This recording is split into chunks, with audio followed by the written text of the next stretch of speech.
Hi! இன்னைக்கு வந்துட்டு ஒரு ரேண்டம் மினி விளாக் தான் பார்க்க போறோம். இது மார்னிங் ரொட்டீன் தான். எழில் வந்து ஸ்கூலுக்கு கிளம்பி போயிட்டாரு. இது எல்லாமே அடுக்கி வச்சுட்டு வந்து விளையாடுறதுக்காக.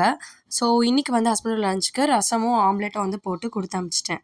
அண்ட் அதுக்கப்புறமா தான் வந்துட்டு வீட்டுக்கு கெஸ்ட் வந்திருந்ததுனால கொஞ்சமா சிக்கன் கிரேவி மட்டும் பண்ணிக்கலாம்னு சொல்லி பிளான் பண்ணியிருந்தேன். அதுக்கு முன்னாடி வந்துட்டு கொஞ்சம் கவுண்டர் டாப் எல்லாமே கிளீன் பண்ணிடலான்னு சொல்லிட்டு ஃபுல்லாவே கோலின் வச்சு கிளீன் பண்ணி முடிச்சுட்டு அண்ட் வந்து சிக்கன் கிரேவி தான் வந்து பண்ணியிருந்தேன். எப்படின்னு ஷார்ட் நோட்டா சொல்லிடுறேன்.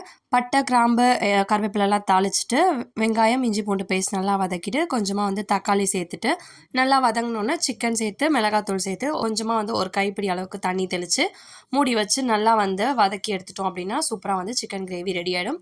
நம்மளுக்கு நல்ல சுக்காவா வேணும்னா, இத இன்னுமே வந்து ட்ரை பண்ணிக்கலாம். அது கூடவே வந்து நான் இன்னைக்கு கொஞ்சமா வந்து பெப்பர் சேர்த்து பண்ணியிருந்தேன். ரொம்பவே டேஸ்டியா வந்திருந்தது. அண்ட் இந்த மணி பிளான்ட்ல சில இலைலாம் வந்து பழுத்திருந்தது. அது எல்லாமே எடுத்து கிளீன் பண்ணி வச்சுட்டு, கொஞ்சம் துணி துவைக்க வேண்டியிருந்தது. அதையும் முடிச்சுட்டு எழில போய் ஸ்கூல்லேருந்து கூட்டிட்டு வந்தாச்சு. இன்னைக்கு மார்னிங் ரொட்டீன் இப்படி தான் போச்சு.